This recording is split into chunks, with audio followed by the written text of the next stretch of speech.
Sideways Stories from Wayside School by Louis Sicard.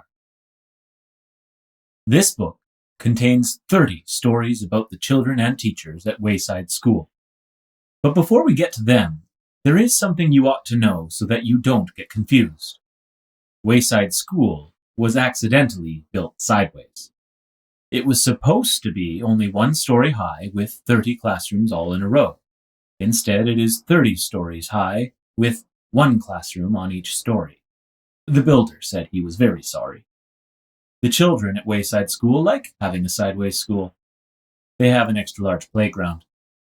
The children and teachers described in this book all go to class on the top floor. So there are 30 stories from the 30th story of Wayside School. It has been said that these stories are strange and silly. That is probably true. However, when I told stories about you to the children at Wayside, they thought you were strange and silly. That is probably also true. Chapter 1. Mrs. Gorf. Mrs. Gorf had a long tongue and pointed ears. She was the meanest teacher in Wayside School. She taught the class on the 30th story. "If you children are bad," she warned, "or if you answer a problem wrong, I'll wiggle my ears, stick out my tongue, and turn you into apples." Mrs. Gorf didn't like children, but she loved apples. Joe couldn't add. He couldn't even count. But he knew that if he answered a problem wrong, he would be turned into an apple. So he copied from John. He didn't like to cheat, but Mrs. Gorf had never taught him how to add. One day, Mrs. Gorf caught Joe copying John's paper. She wiggled her ears, first her right one, then her left, stuck out her tongue, and turned Joe into an apple. Then she turned John into an apple for letting Joe cheat. "Hey, that isn't fair," said Todd. "John was only trying to help a friend." Mrs. Gorf wiggled her ears, first the right one, then the left one, stuck out her tongue, and turned Todd into an apple too. "Does anybody else have an opinion?" she asked. Nobody said a word.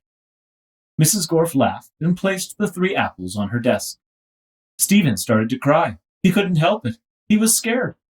"I do not allow crying in the classroom," said Mrs. Gorf. She wiggled her ears, first her right one, then her left, stuck out her tongue, and turned Stephen into an apple. For the rest of the day, the children were absolutely quiet, and when they went home, they were too scared even to talk to their parents. But Joe, John, Todd, and Stephen couldn't go home. Mrs. Gorf just left them on her desk. They were able to talk to each other, but they didn't have much to say. Their parents were very worried. They didn't know where their children were. Nobody seemed to know. The next day, Kathy was late for school.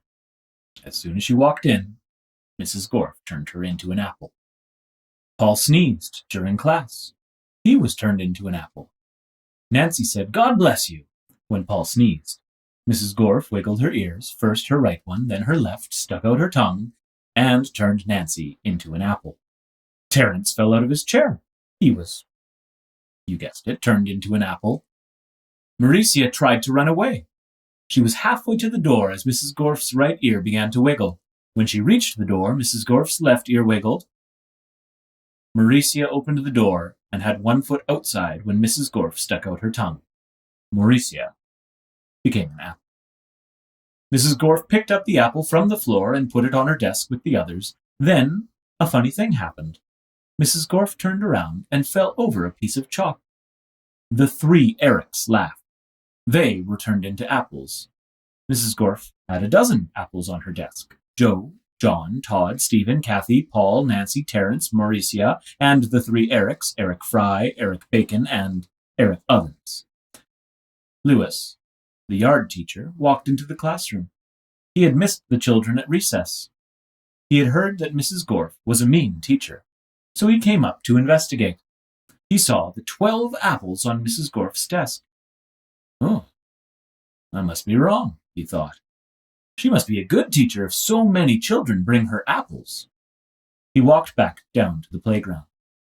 The next day, a dozen more children were turned into apples. Lewis, the yard teacher, came back into the room.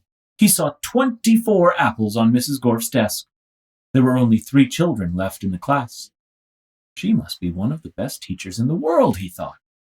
By the end of the week, all of the children were apples. Mrs. Gorf was very happy. "Oh, now I can go home," she said. "I don't have to teach anymore. I won't have to walk up 30 flights of stairs ever again." "You're not going anywhere," shouted Todd. He jumped off the desk and bopped Mrs. Gorf on the nose. The rest of the apples followed. Mrs. Gorf fell on the floor. The apples jumped all over her. "Stop!" she shouted, "or I'll turn you into applesauce." But the apples didn't stop, and Mrs. Gorf could do nothing about it. "Turn us back into children," Todd demanded.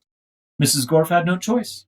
She stuck out her tongue, wiggled her ears, this time her left one first, then her right, and turned the apples back into children. "All right," said Mauricia. "Let's go get Lewis. He'll know what to do." "No!" screamed Mrs. Gorf. "I'll turn you back into apples." She wiggled her ears, first her right one, then her left, and stuck out her tongue, but Jenny held up a mirror, and Mrs. Gorf turned herself into an apple. The children didn't know what to do. They didn't have a teacher. Even though Mrs. Gorf was mean, they didn't think it was right to leave her as an apple. But none of them knew how to wiggle their ears. Lewis, the yard teacher, walked in. "Where's Mrs. Gorf?" he asked. Nobody said a word. "Boy, am I hungry," said Lewis. "I don't think Mrs. Gorf would mind if I ate this apple. After all, she already has so many." He picked up the apple, which was really Mrs. Gorf, shined it upon his shirt, and ate it.